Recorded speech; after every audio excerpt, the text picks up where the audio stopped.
Hello, welcome to Cyber Threats Exposed. I'm Tim. As ever, I'm joined by Steve. Hello there.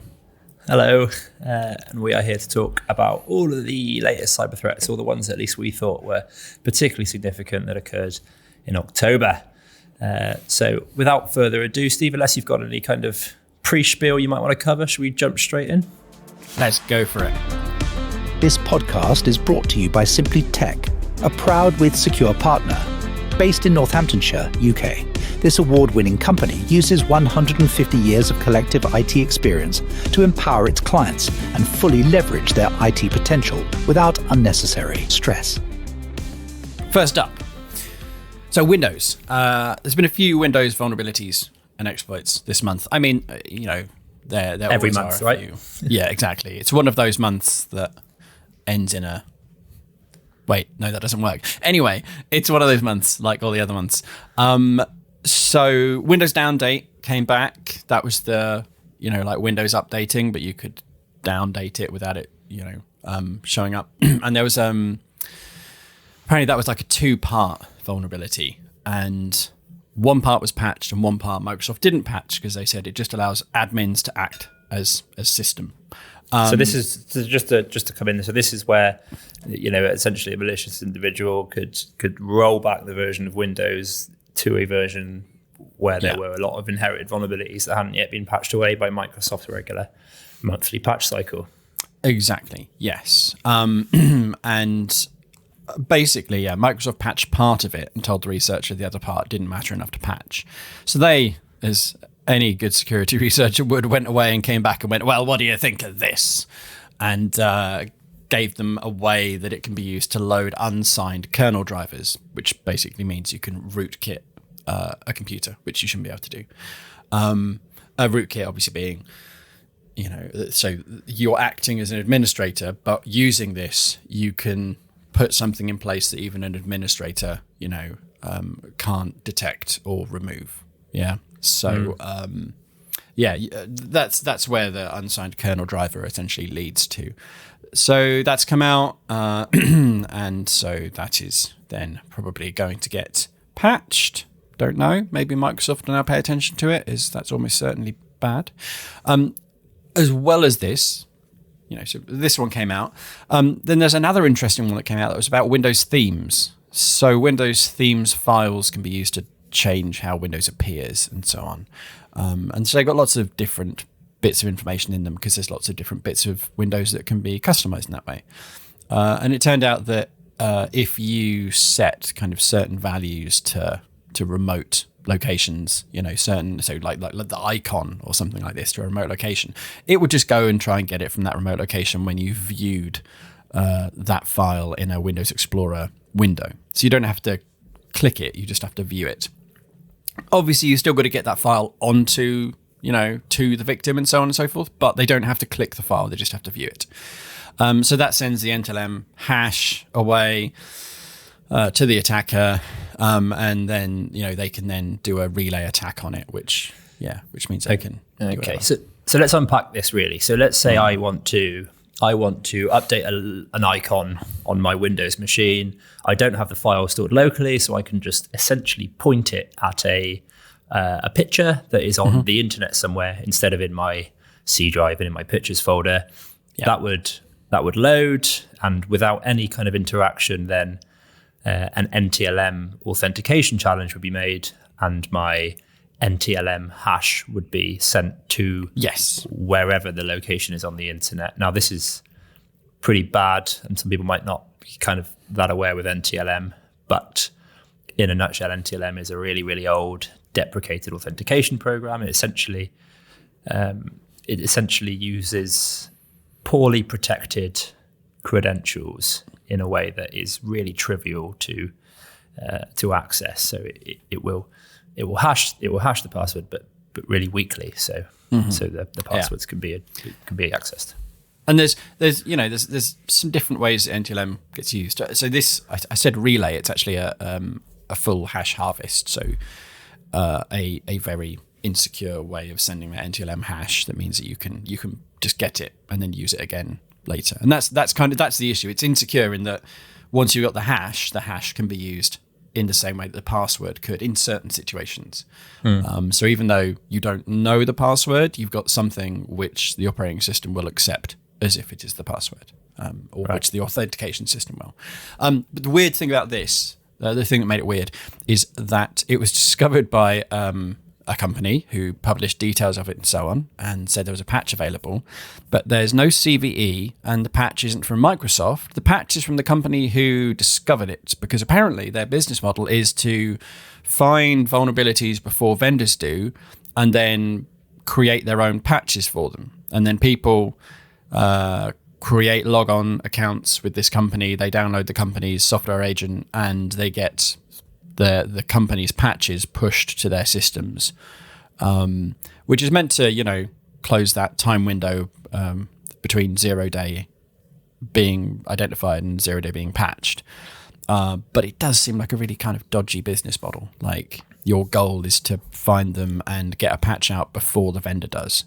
You can see whether, I'm not saying that this is what they are doing, but you can see that would incentivize, finding something, creating your patch for it, and then telling the vendor afterwards, kind of thing. So yeah, you can see how that could be abused. I guess it's a symptom though of a highly complex patch management ecosystem, and we've used a lot of acronyms here like NTLM, but ultimately this is really hot stuff for attackers, right? There was a really kind of marked concerted effort to steal authentication material from pretty much anybody and everybody. So it's pretty significant in our eyes, and an indictment on the patching process, and an indictment on the use and the kind of unknown use, or how can I put this? The kind of forgotten about functionalities in the dusty corners of Windows that can be exploited.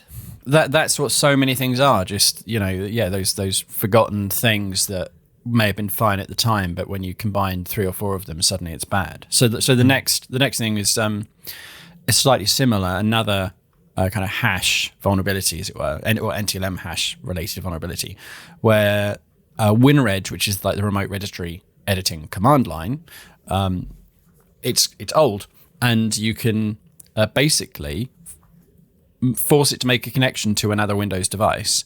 But if you prevent SMB being used, it will fall back to an insecure connection method, which can then be used to do an NTLM hash relay. So that's one where you can't necessarily take the hash and use it as the password like you could before with harvesting, but you can, forward on immediately that network kind of request, that authentication request to somewhere else, and it will basically be, you can man in the middle it. And that's regularly used to send it to a certificate authority, get a certificate, and then once you have a certificate that's issued by the right certificate authority on a Windows domain, you can act like the original authenticator, the original kind of identity, without having to repeatedly enter the password or anything else. Which so is while bad it only if you've works got once. nefarious intent. Yeah, exactly. And the thing about all this, is that these are 3 quite different and slightly weird things that you can do, other people have worked out you can do. And they just highlight, Windows is so complicated, and the patching landscape is really complicated as well. And, we say complexity breeds insecurity, but the complexity of Windows, which breeds this insecurity, is also why people use it. It does so many things, and modern operating systems do so many things, that's what makes them popular, because everybody can use them to do what they want to do.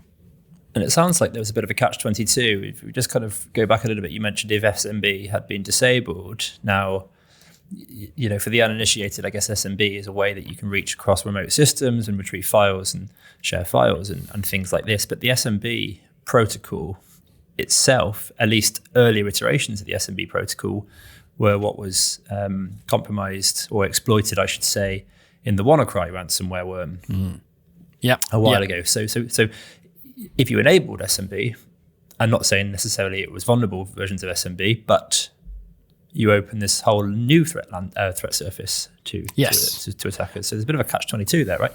Exactly. This flips on its head. As you say, you'd typically, if you could get someone to connect to you over SMB, you'd be sorted for doing some kind of attack against them, really. Whereas here, it's stopping them from connecting over SMB. So yeah, kind of can't win there, to be honest. But yeah, so it's been complicated in that Windows area, and it's not the only area things have been complicated. We've got a lot more of that whole infrastructure, VPN boxes, etc., which is both complicated and also really simple in that they're just getting repeatedly hammered. So yeah, we had this Fortin Manager 0-day. Fortin Manager made by Fortinet for managing FortiGates, I believe. I Forti-believe. And basically, they announced there was this vulnerability in their kind of management interface for their switches, or their management service for switches, and other such devices. It turns out it was being exploited as a 0-day for like 5 months or so before it was announced, or at least known. Now, the good thing about it, like, they haven't observed lateral movement. They've observed, I think, tens of organizations who've been compromised through this, and they use it to steal config off the boxes, the configuration of these network devices.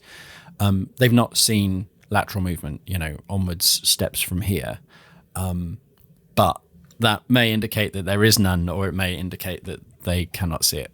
I would expect by this point, if they had, there'd been a lot of resources would have been put into this, and if there had been some, it would be seen. But I think you're right to point out that silver lining, right? So devices, like FortiGate, kind of VPN appliances and firewalls and the like, are really hot targets for threat actors because they, by definition, are the ingress point to a network. So if an attacker wants to storm the castle, they have to get through the gate, broadly, in a really simplistic analogy, which means that the most capable threat actors are going to put a lot of effort and time into developing exploits against these. They are pretty constantly under attack. There are actors out there who are pretty constantly working to bypass these protective technologies.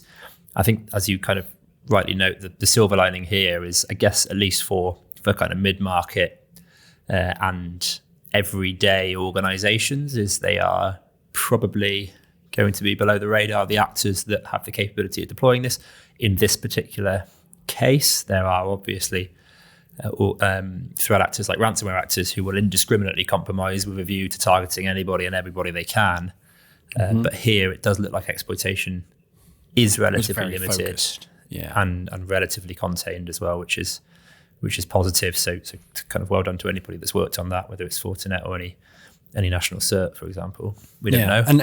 And while we're talking about Fortinet, like this is just because they've had this 0-day that's been exploited for quite a while that came up last month. Like, there was also Avanti, Cisco, and Sonic Wall vulnerabilities that were also exploited, used for access. And whether they're used, as you say, for ransomware attackers targeting the person who's been exploited, or whether it's people setting up kind of their own networks of compromised, botted, routers and switches and things, or what. It could be anything. But the important takeaway from all of this is, yet again, if you don't need to expose a particular service or port, like these were management devices, you're unlikely to be connecting to them from the internet. If you do have to connect to them from externally, you can VPN into the network and then connect to the device that way. Don't expose them if you don't have to. Yeah, and similarly, if you do have to expose them, you need to be aware that these are going to be targeted by cyber criminals, regardless of the vendor you choose. Yes, you just need to employ that defense in depth. Yep. Oh, pardon me. So do you get an excuse me if it's a cough, not a sneeze? Is that what's courtesy? I mean, I feel like you should, but I don't think you do. Well, excuse you then, Steve. Let's move on. Thank you. Cheers. So next up is the kind of North Korean problems, which obviously require North Korean solutions. And the North Korean problem is that they want lots of money and they want to know what everyone else is doing. So the solution is that they steal it. So there's a couple of things this month which really illustrate that like dichotomy. So there was something that came out that was a South Korean digital advertising service agency, whatever, was compromised. And this South Korean ad service pushed ads to a very popular, South Korean piece of software that lots of people used that was ad supported. And they were exploiting a 0-day in the JavaScript engine that is used by Internet Explorer and by extension is used by kind of Windows components and so on. That exploit technically is not a 0-click because someone has to go to, a link, click a link, go to the malicious payload, and then they get affected, they get exploited with remote code execution and the like. However, in this case, because the ads were being pushed to an application running on the local desktop, the application was essentially clicking the link. It was visiting the ad, and the ad contained malicious code. So a very, very North Korean, bit of targeting there, and that it targeted the domestic South Korean market almost exclusively. And would run code and dropped a kind of surveillance malware that did key logging and info stealer and data theft and things like this. So that's very, very North Korea, very espionage-y, very targety. Then at the same time, there's been an announcement or disclosure rather of a new Linux variant of a piece of malware called Fast Cache, which North Korea have been using since 2016. I was going to say that's a blast from the past, right? That's ATM malware.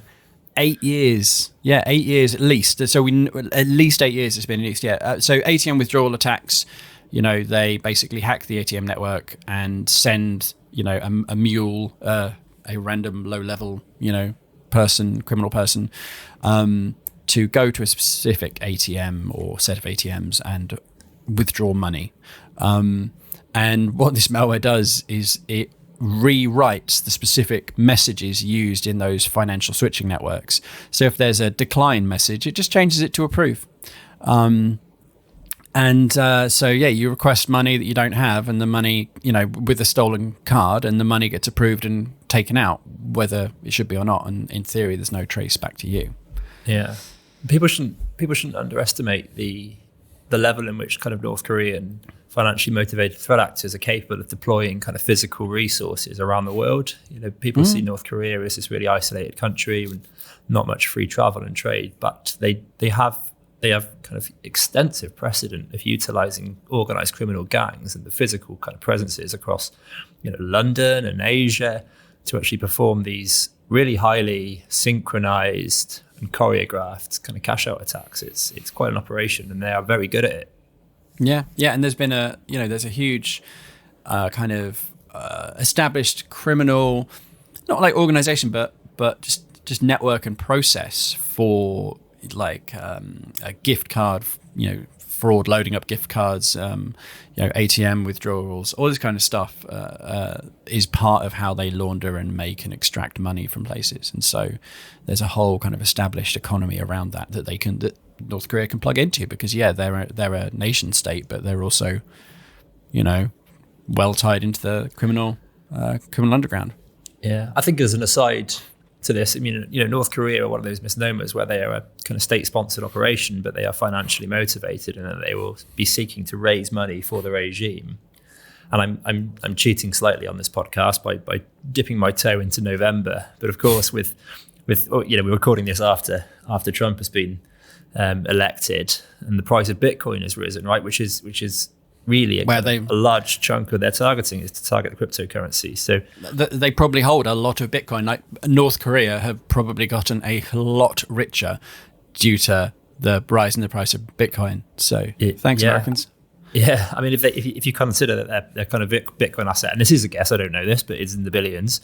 It's just increased 40% over the last month, which is kind of quite significant. Yeah, definitely. That's how the digital currencies work, and a lot of the digital currencies are held by criminals, and so as the value goes up, the assets of the criminals increase as well, and the value of stealing that type of currency, of targeting it, of putting your assets in it increases. Okay, well, let's move on. I think actually the next topic we've got down to talk about is kind of interesting to me personally. I think one of the trends that we've been seeing over the last, what do you reckon, 9 months, I guess, or at least into 2024, it's not necessarily a new technique or trend, but it's something we've seen explode really with the advent of kind of cloud services and legitimate remote management tools replacing command and control frameworks. And it's this abuse of legitimate services. There's a real problem for defenders. So maybe do you want to talk a bit about that? Yeah. So by a legitimate services, we often mean kind of file hosting services like SharePoint and Dropbox and OneDrive or Google Cloud or whatever. And the thing about them is that they allow people to host files on the internet and send links to them to other people. And a lot of phishing is hosting your file on the internet and sending it, a link to it to other people. That's what phishing often is. And these services all have ways and methods to specifically share it to the recipient you want to share it with, or the group of recipients you want to share it with, and to make sure no one else can access it. And some of the ways that people do that, or the services do that rather, is requiring people to log in, to re-log in, to enter their username and password and things before they access the file. Maybe to only allow them to read, not allow them to kind of download or execute and things like this.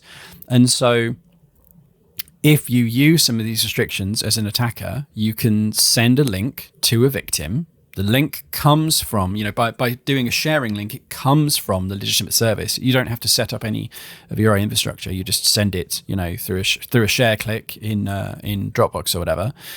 It turns up, it's legitimate in all ways, that email. If someone regularly gets files shared from online, then they're going to be expecting that kind of thing. They click on the link. All they've got to go off is the person who sent it to them and the name of the file, probably. Their filtering, their email gateways cannot go and view that because it's only the person whose account has been shared to can view this. And they go on and take a look, and either, it'll be a malicious file or a file containing a link, or even it could be a file containing a link that you can't click, but you have to copy and paste out, and visit yourself or something like this.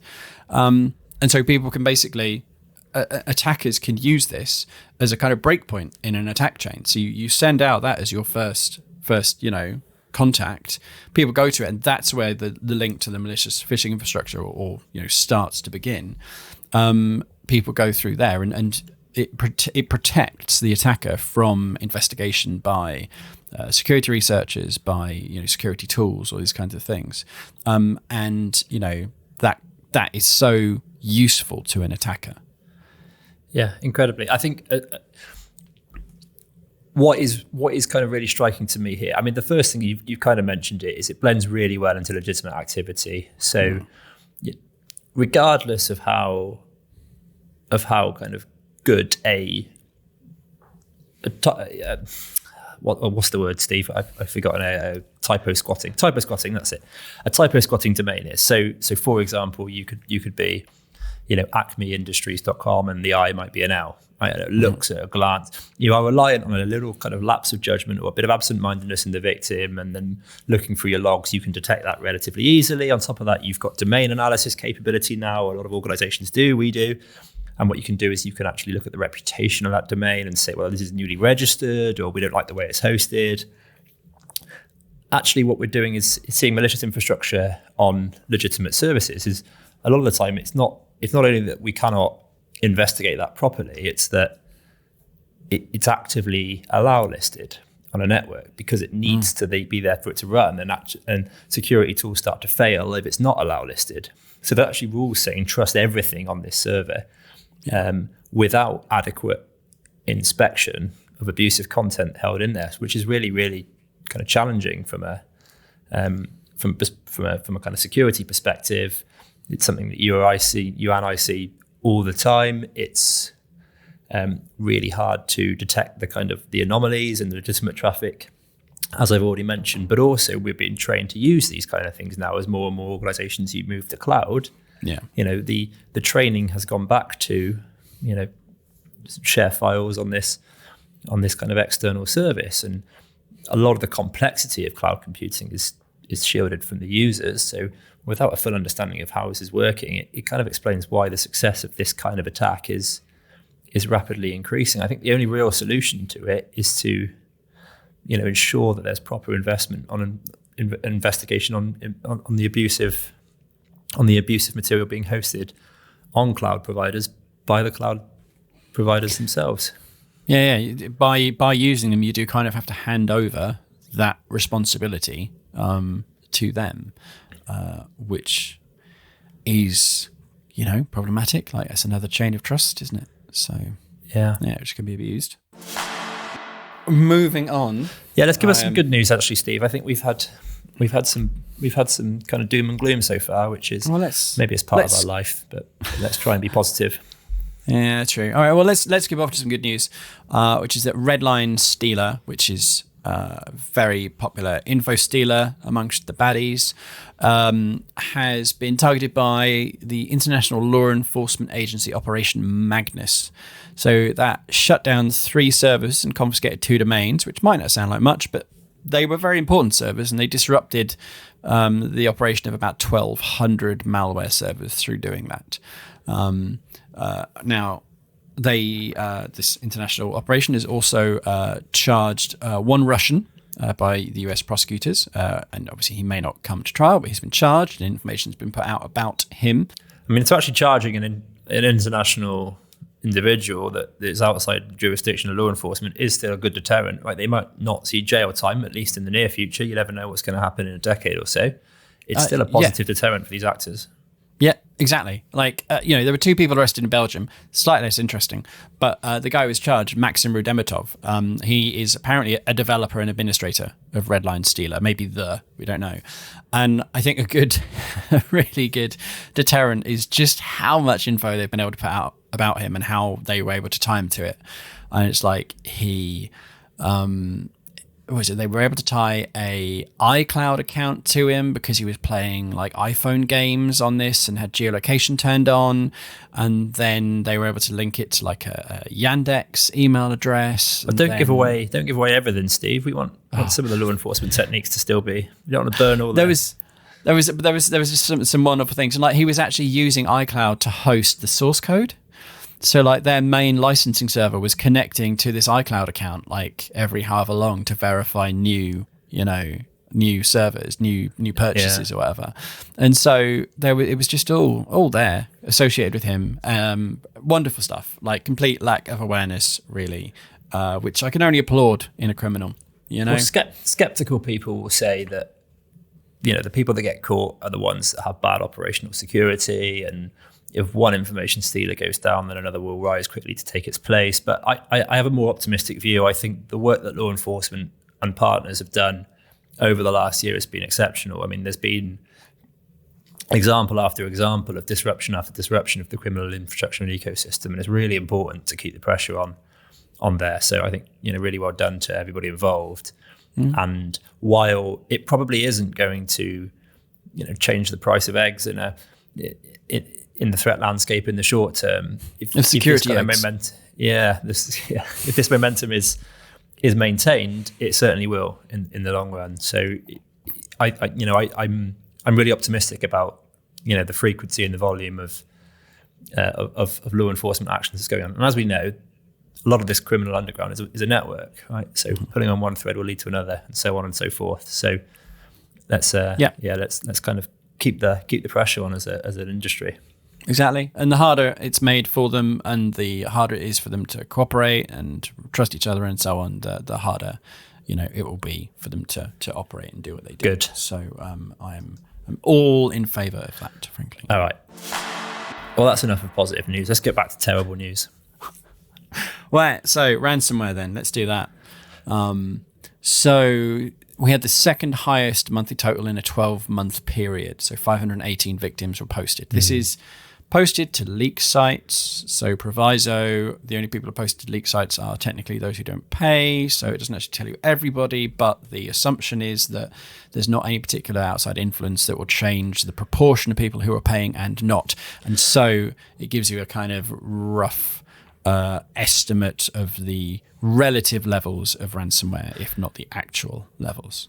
Maybe one day we should do a bit more of a deep dive into that, because I think it's really interesting, and I think we are actually getting an external driving force behind payment rates in the form of cyber insurance. But actually understanding that with an insurer, I think would be really interesting to explore at a future date. But yes, I think broadly, some people may decide to look at this and say the numbers are increasing because less people are paying, but I'm not sure I unfortunately share that optimism. No, and I doubt we'll get a cyber insurer to talk to us just based on the studies I've seen of how accurate they are in their assessments and underwriting.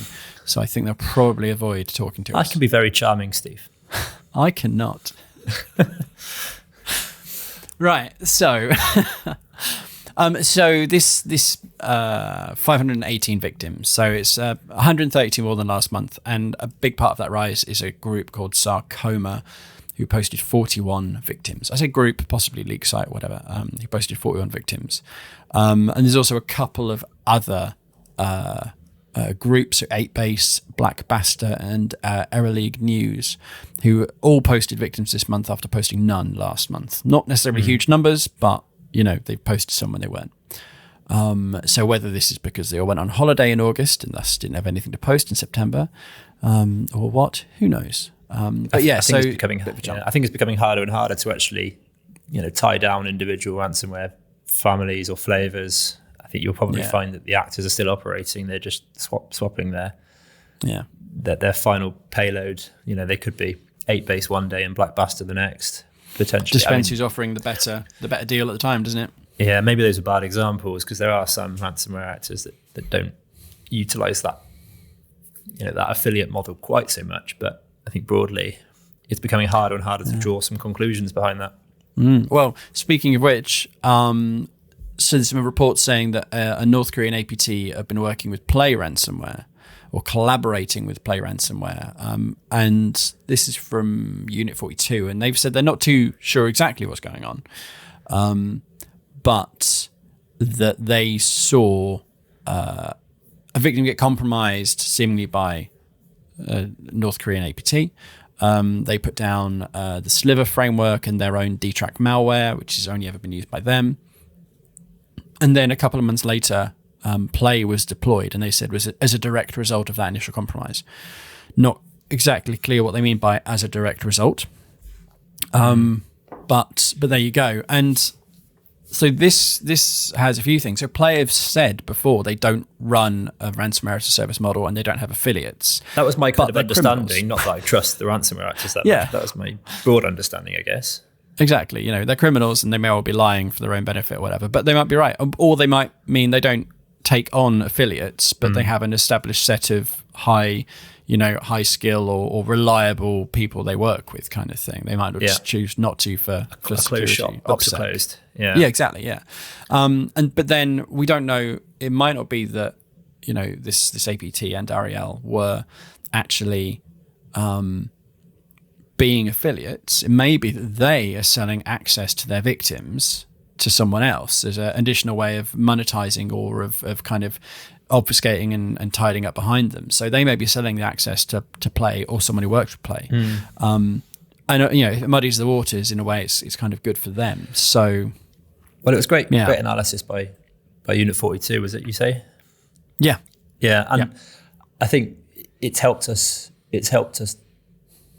kind of shine a bit more light on Play it and tell us something we maybe didn't already know. However, from the North Korean side, it was kind of really interesting from us, or for us personally, because we long assessed, as many have, that DPRK are really, really kind of, as we've already mentioned on this episode, are highly money motivated, and ransomware is lucrative, and assessed that they've been working with ransomware actors. In fact, we had a case about a year and a half ago, didn't we, Steve, where we'd actually found a North Korean intrusion set targeting kind of healthcare industries, but we'd found it from looking at Cobalt Strike beacon infrastructure that was directly related to Bayan Layan ransomware. And actually we saw the overlap between ransomware infrastructure and North Korean nation state infrastructure. And we drew the conclusion at least that there was some kind of shared initial access broker operating at some level between those two organizations, the DPRK and Ariel and Bayan Ransomware. Bayan Ransomware have largely diminished over recent months, and play has been pretty active in 2024. So actually, it's nice to have another kind of bit of supporting evidence to support the hypothesis that we've had for a while. But as ever, threat intelligence is like looking through a telescope backwards at the landscape. You only see a really small piece of a much bigger kind of tapestry. Yep. The internet is huge, so you do what you can. Moving away from the baddies a little bit at least. Well, we are legally obligated to talk about AI now, and anything we do in cyber, whether it's conference talks or panels or podcasts, we will be shunned by the community if we don't mention AI. I heard. Exactly. I've heard many people say if it's not AI, then AI don't want to know. But in this case, it's kind of it's an interesting sort of mixed bag of AI stories this time. So there's been some research into using AI to augment phishing attacks and phishing defenses. And it's kind of it's an interesting piece of research because they concluded that if you train up AI models on text and images and so on from and of phishing, you could get a slightly more accurate phishing protection, right? However, because you have to train and keep training your models on large amounts of data, like keep doing it because the data keeps coming and it all keeps changing, it's vastly more expensive to run an AI phishing defense than it is a classical one. And the kind of the amount more that you're paying is so much more that it's just not worth the tiny, or relatively small rather, increase in effectiveness. And that's interesting because the researchers at the same time set up some LLMs to see if they could create targeted phishing campaigns.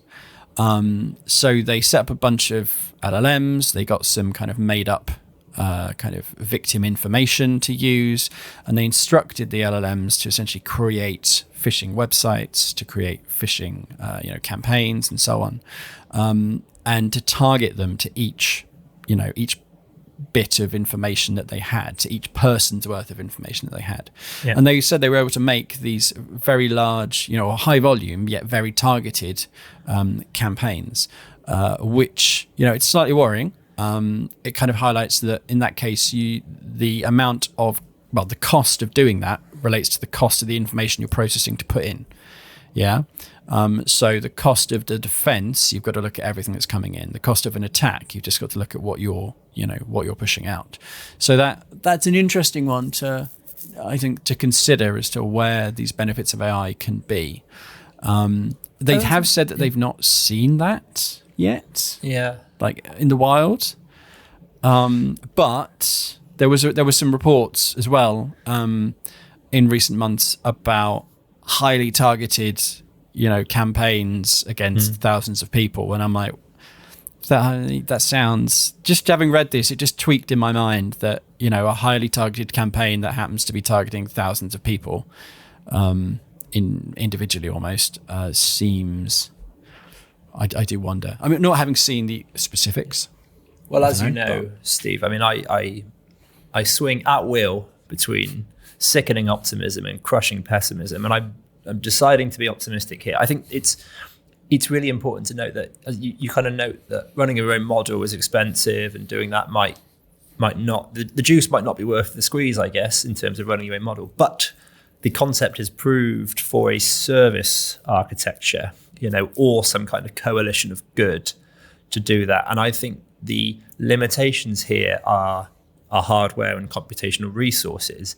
And in general, I think it is much easier for an organization on the defensive to establish and maintain this, certainly if there's a good intention in mind, to maintain the kind of infrastructure needed for this kind of model, than it is for a nefarious or malicious actor to establish and run an equivalent capability. So I think the limitations here are going to be around access to hardware and computational resources, and I think the advantage is on the defenders there. So that's my optimistic view here.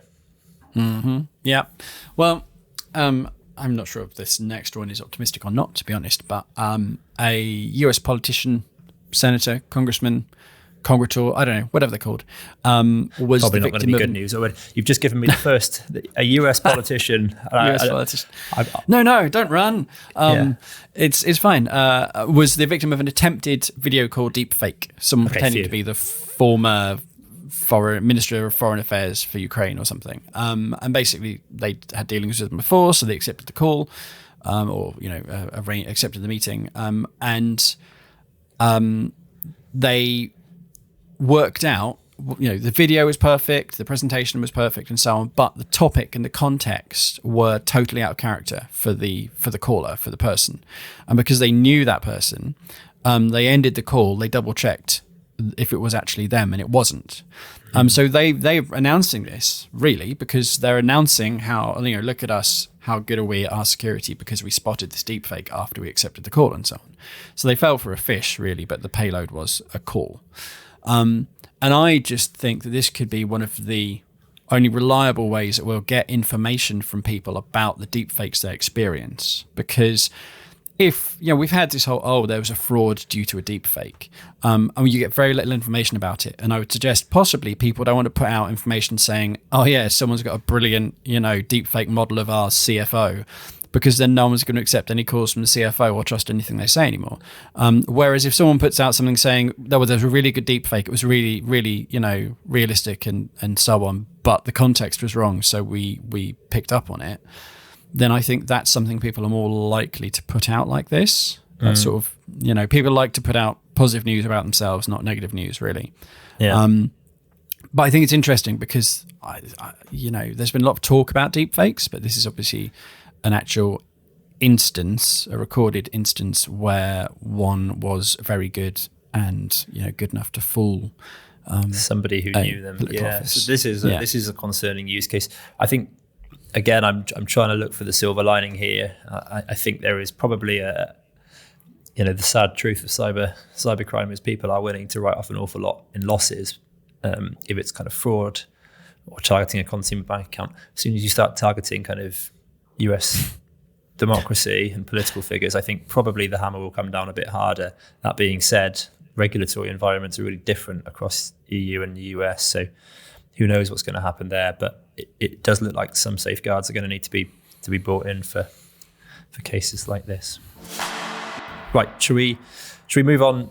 I think we've got a couple more in brief. I think the one thing that surprised us all this month, or last month I should say, shocking news. Yeah, Anonymous Sudan and the pro-Russian hacktivist groups named Anonymous Sudan launching DDoS attacks against various organizations and countries that have displeased Russian individuals' interests that day. Yeah. So whether it's kind of organizations that are providing arms to Ukraine or whatever in geopolitics, would find themselves under attack by Anonymous Sudan. And it turns out, Steve, what? Amazingly, that actually involved some people from Sudan. Yeah. Who knew? Completely. Didn't see that one coming at all. At best, I thought maybe it was like a nudge, knowing, reference the fact that Russian military and what was the Wagner mercenary group are heavily active in Sudan. And thus by calling it... Yeah, and by calling it Anonymous Sudan, that it was, obviously we're Russian kind of thing. But no, it actually involved two Sudanese nationals who were charged and arrested earlier this year. Now, bearing in mind, as we said, that Russia are very economically and militarily active in Sudan, so they could well have been supporting these people. They could, and it's very likely they were working with the Russians for money in this way. Just slightly stunning, to be honest. Yeah. I find it hard to disagree with that. Again, I'm going to swing to crushing pessimism here, and the biggest takeaway for me was just kind of how impactful, because hacktivism has become a rising threat, and it is causing impact on organizations. It's still not crippling economies, but it is causing some level of impact. And if it really was two individuals behind all of this, then it's kind of a concern, and it doesn't feel like hacktivism would go away if it doesn't take an awful lot of of time, money, or resource to establish. Yeah, absolutely. So I think we just got really a couple more little brief things to cover. So one of them, it's a small bit important. NIST, who are like American standards people, have changed their recommendations around password security. So obviously, as we're all aware of password security guideline SP 863-4 has been changed. That's one of my favourite guidelines. It just flows off the tongue. Really. Well, it is now. Actually, it wasn't before. I'm really happy with this news.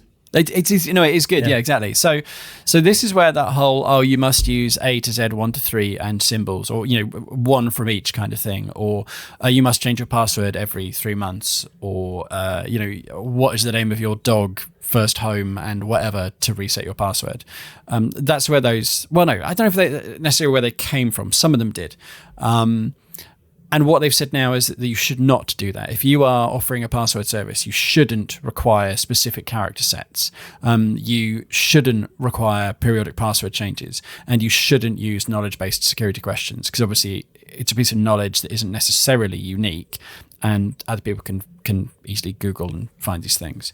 And they have said what you should now do. Their new recommendations are that you should allow maximum password lengths of at least 64 characters.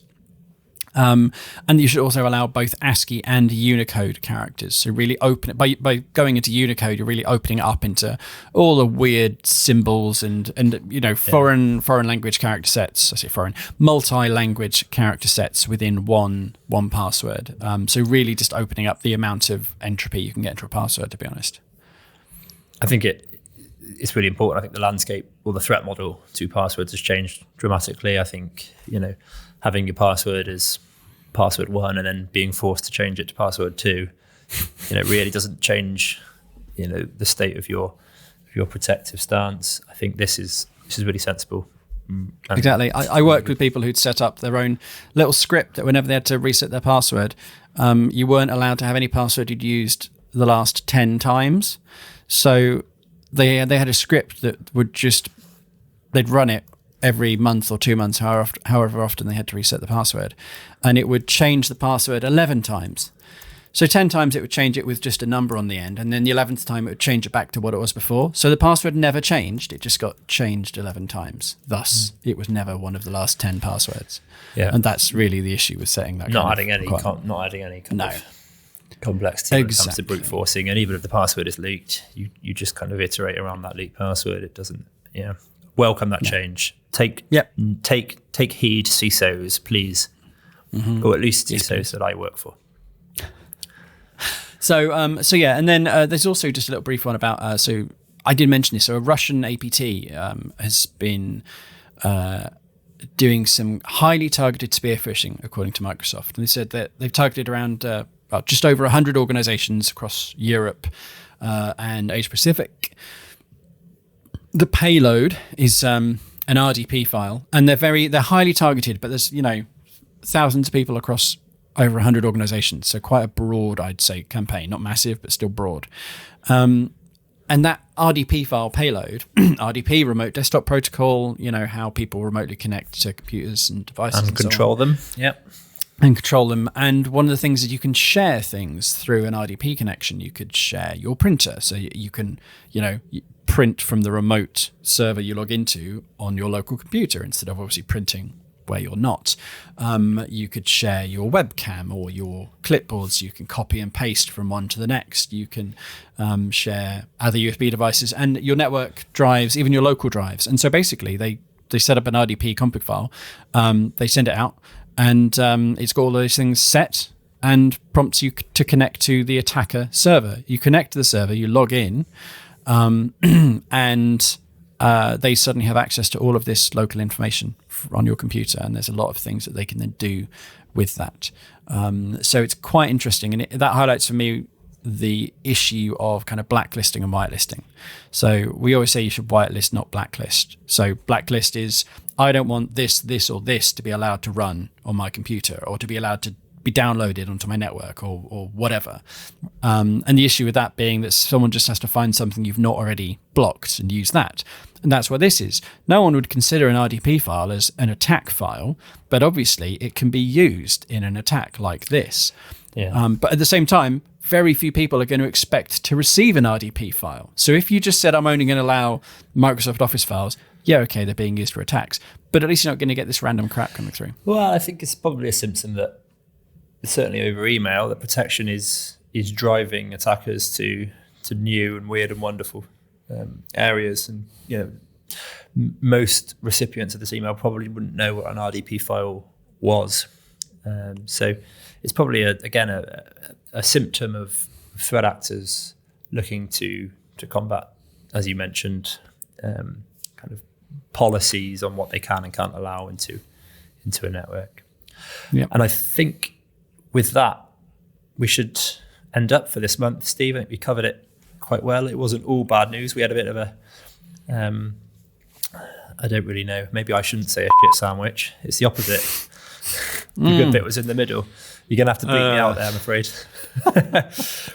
Okay, so that's October, really. I'm sure November will be quiet as a mouse and we won't have anything to talk about next month. I already know that's not the case because we're a few days in now and it's already really busy. So I guess I will just see you all next month. Goodbye. Yep. Thanks, everyone. Thanks for listening in. And we'll be here talking once more about all those lovely things like VPNs. This podcast was brought to you by Simply Tech, a proud with secure partner. For more information, visit simplytechspace.com.